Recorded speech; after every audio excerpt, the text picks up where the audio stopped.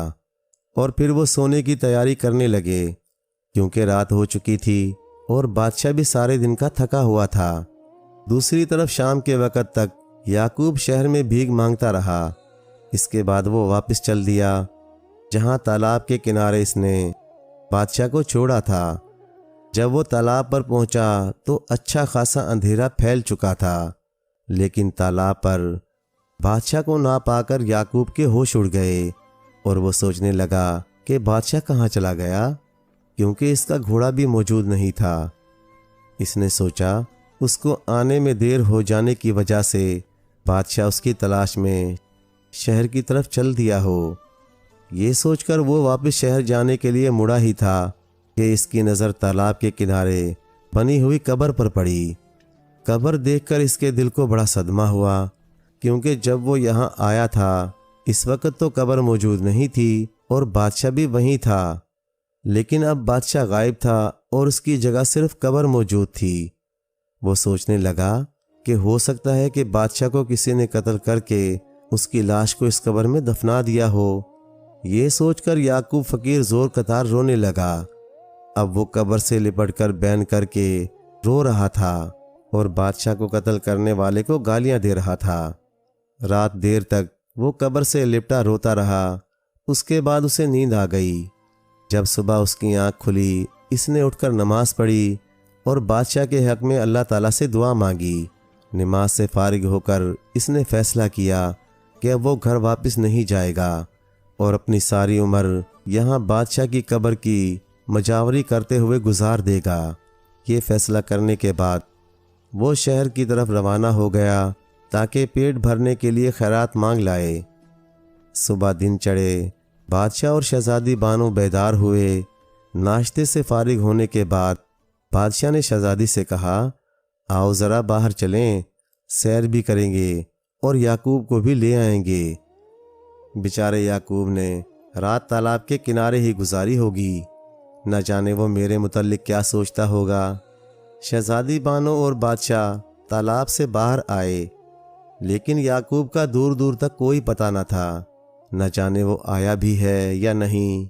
بادشاہ نے دل میں سوچا اور پھر کافی دیر تک وہیں سیر کرتے رہے۔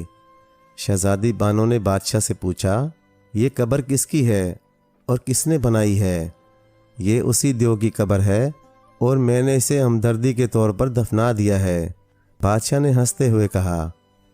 شہزادی اس کی بات سن کر مسکرانے لگی۔ تھوڑی دیر بعد وہ دوبارہ تالاب کے نیچے محل میں پہنچ گئے۔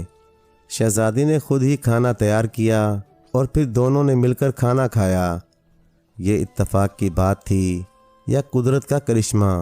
جب بھی بادشاہ اور شہزادی بانو تالاب سے باہر نکلتے، یعقوب فقیر بھیک مانگنے شہر گیا ہوا تھا، لیکن بادشاہ یہ سمجھ رہا تھا کہ یعقوب اس کو تلاش کرنے میں ناکام ہو کر واپس لوٹ گیا ہوگا۔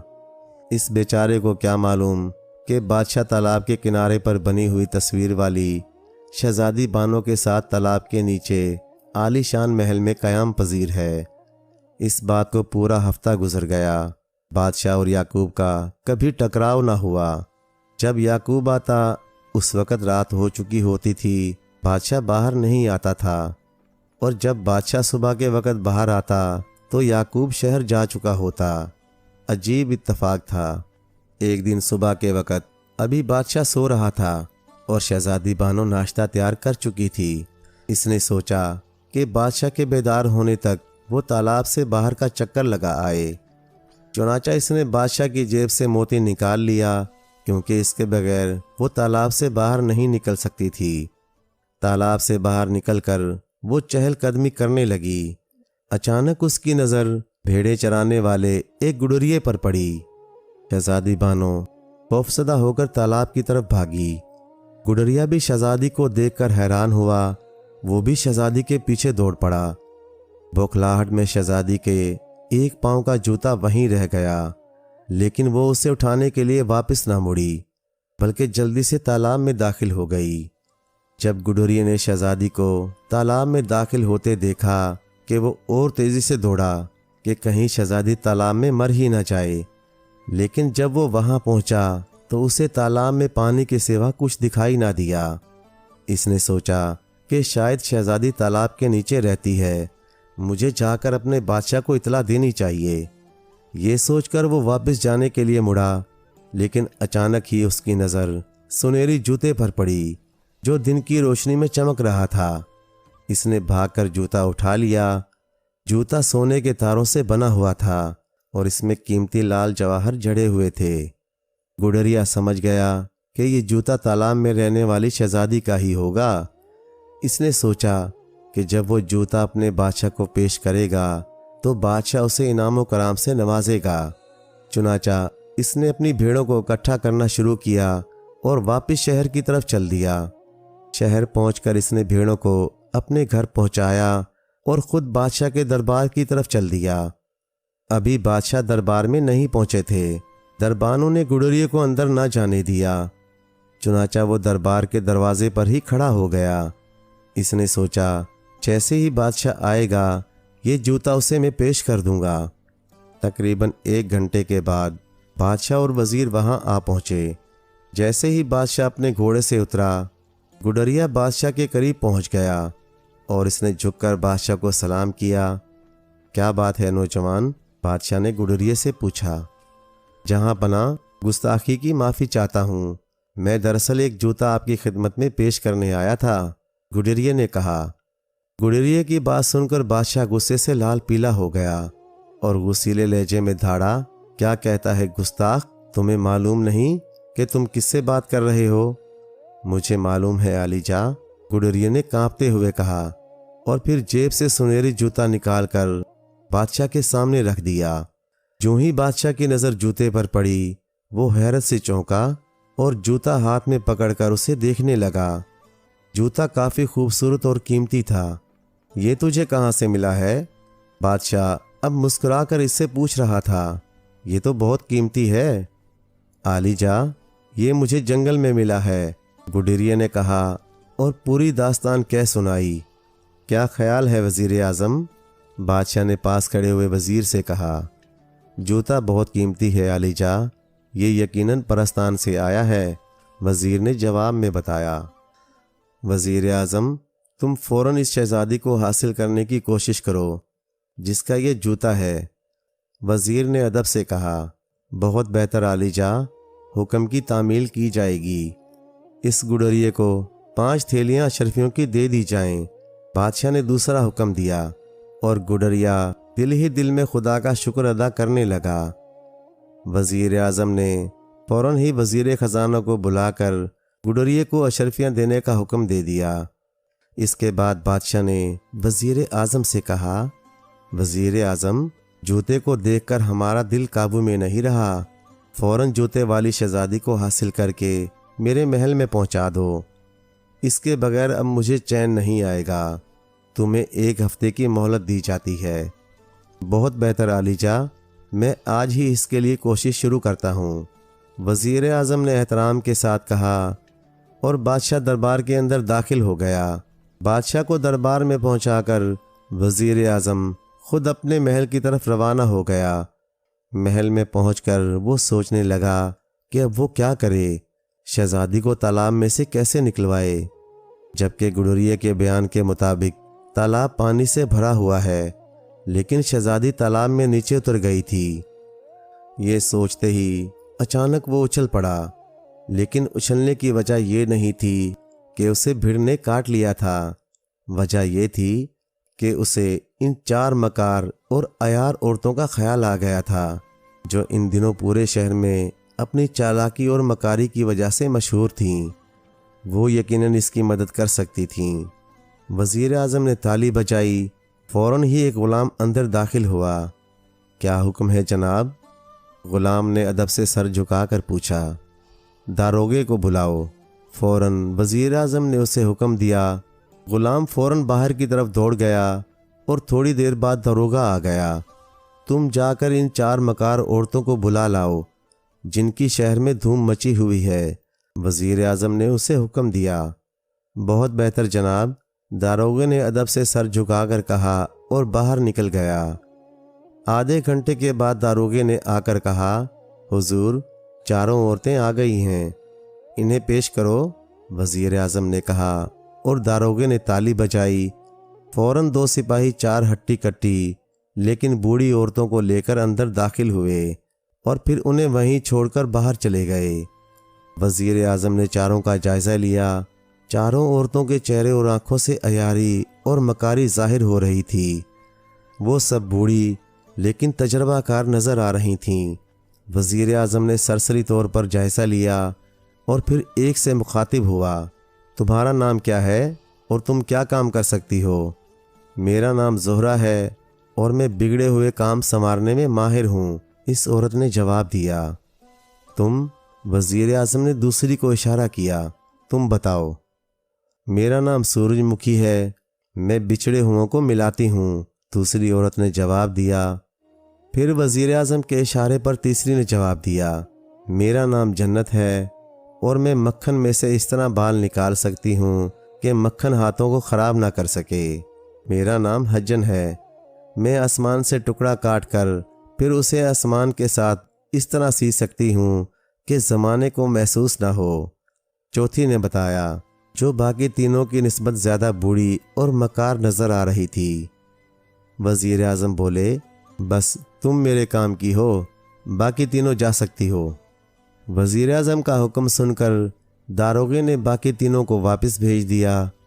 اب کمرے میں صرف وزیر اعظم، داروغہ اور بی حجن تھے۔ وزیر نے داروغے کو بھی باہر بھیج دیا۔ وزیر نے حجن کو پورا واقعہ کہہ سنایا اور سنہری جوتا بھی حجن کو دکھایا۔ اگر تم اس شہزادی کو حاصل کرنے میں کامیاب ہو گئیں تو تمہیں بہت زیادہ انعام و کرام دیا جائے گا، اگر ناکام رہیں تو تمہیں قتل کر دیا جائے گا۔ اگر تم اس شہزادی کو حاصل کرنے میں کامیاب ہو گئیں تو تمہیں بہت زیادہ انعام و کرام سے نوازا جائے گا، اگر ناکام رہیں تو قتل کر دیا جائے گا۔ مجھے منظور ہے جناب، انشاءاللہ میں کامیاب ہو جاؤں گی، حجن بی نے پر اعتماد لہجے میں کہا۔ وزیر نے کہا، ٹھیک ہے، میں چرواہے کو تمہارے ساتھ بھیجتا ہوں، وہ تمہیں تالاب دکھا دے گا۔ حجن بولی، ایک اور بات حضور، مجھے چند سپاہی بھی چاہیے، انہیں آج سے تیسرے دن تالاب کے ارد گرد چھپا دینا ہوگا۔ جب میں زور سے چیخ ماروں گی تو انہیں فوراً میرے پاس پہنچنا ہوگا اور میرے حکم کی تعمیل کرنا ہوگی۔ وزیر اعظم مسکراتے ہوئے کہا، ٹھیک ہے، اس کا انتظام کر دیا جائے گا، بس پھر آپ اس چرواہے کو بلوائیے، میں ابھی روانہ ہونا چاہتی ہوں۔ چرواہا ابھی تک وزیر اعظم کے محل میں ہی موجود تھا۔ وزیر نے اسے بلوا کر حجن بی کے ساتھ جانے کا حکم دیا۔ وزیر کے محل سے نکل کر اور چرواہے کو ساتھ لیے حجن پہلے تو اپنے گھر پہنچی۔ وہاں اس نے حاجیوں جیسا لباس پہنا، 4-5 تسبیحیں گلے میں ڈالیں اور ہاتھ میں ایک چھڑی پکڑ کر چرواہے کے ساتھ چل دی۔ اب دوپہر ہو رہی تھی۔ چلتے چلتے انہیں آدھا گھنٹہ گزر گیا اور پھر وہ جنگل میں تالاب پر پہنچ گئے۔ تالاب کے کنارے قبر دیکھ کر مکار حجن نے سوچا کہ یہ قبر بھی اس کو کام میں مدد دے گی۔ اس نے گڈریوں کو واپس بھیج دیا اور خود قبر کے نزدیک چادر بچھا کر اس پر بیٹھ گئی۔ اس نے موٹے موٹے دانوں والی تسبیح ہاتھ میں لے لی اور دانے پھیرنے لگی۔ دوسری طرف سلمان بادشاہ اور بانو شہزادی واپس چلنے کا کہتی تو بادشاہ ٹال جاتا۔ اسے یعقوب کا انتظار تھا۔ اسے یقین تھا کہ یعقوب وطن واپس نہیں گیا اور ایک نہ ایک دن دونوں کی ملاقات ضرور ہوگی۔ دوپہر کا کھانا کھانے کے بعد بادشاہ نے شہزادی بانو سے کہا، شہزادی اب چلو باہر کی سیر کرائیں